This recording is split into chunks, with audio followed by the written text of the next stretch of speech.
ఆచార్యుల కొరత. ప్రస్తుతం ఐటీ యుగంలో ఐటీ ఉద్యోగాల హవా పెరగడంతో ప్రతి ఒక్క విద్యార్థి చిన్నప్పటి నుండే సాంకేతికపరమైన ఉద్యోగాల్లో చేరేందుకు ఇష్టపడుతున్నారు. ముఖ్యంగా సాఫ్ట్వేర్, హార్డ్వేర్ ఉద్యోగాలు సాధించి బాగా సెటిల్ అవ్వాలని కలలు కంటున్నారు. పిల్లల తల్లిదండ్రులు కూడా ఇంటర్ అవగానే ఎంసెట్ లాంటి ఎంట్రన్స్లు రాయించి తమ పిల్లల్ని ఇంజనీరింగ్లో చేర్పించేందుకు ప్రోత్సాహం చూపిస్తున్నారు.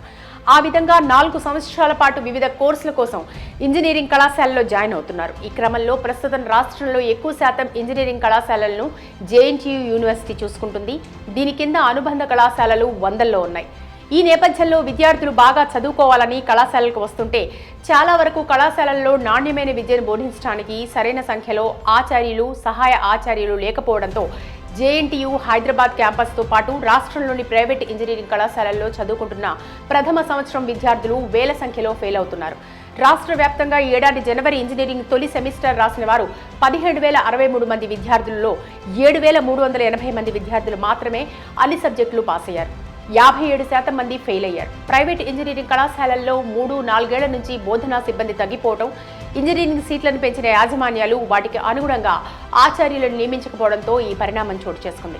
దీంతో పాటు ప్రైవేట్ ఇంజనీరింగ్ కళాశాలలకు అనుబంధ గుర్తింపు ఇచ్చేందుకు తనిఖీలు నిర్వహిస్తున్న నిజ నిర్ధారణ కమిటీ సభ్యుల్లో కొందరు చూసి చూడనట్టు వ్యవహరించడంతో ఈ పరిస్థితులు ఉత్పన్నమయ్యాయి. ఈ కారణంగా ఇంజనీరింగ్ తొలి సెమిస్టర్లో 9,677 మంది విద్యార్థులు ఫెయిల్ కావడం ఇదే తొలిసారి. ఇందులో జేఎన్టీయూ పరిపాలనా విభాగం వైఫల్యమే అధికంగా ఉంది. అఖిల భారత సాంకేతిక విద్యా మండలి ప్రమాణాలకు అనుగుణంగా ప్రొఫెసర్లు, అసిస్టెంట్ ప్రొఫెసర్లను బోధనా సిబ్బందిగా నియమించాల్సి ఉండగా కొన్ని ప్రైవేట్ ఇంజనీరింగ్ కళాశాలలు పీహెచ్డీ లేకపోయినా ఎంటెక్ విద్యార్హతతో ప్రిన్సిపాల్గా నియమిస్తున్నాయి. మరికొన్ని ఇంజనీరింగ్ కళాశాలలు బీటెక్ పూర్తి చేసిన వారికి అసిస్టెంట్ ప్రొఫెసర్లుగా ఉద్యోగాలు ఇచ్చాయి.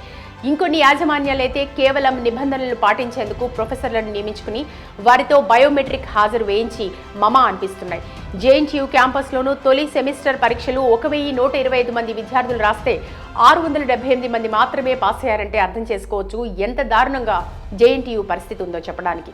ఈ విధంగా రాష్ట్ర వ్యాప్తంగా జేఎన్టీయూ కింద నడిచే వందలాది కళాశాలల్లో ఇదే పరిస్థితి నెలకొంది.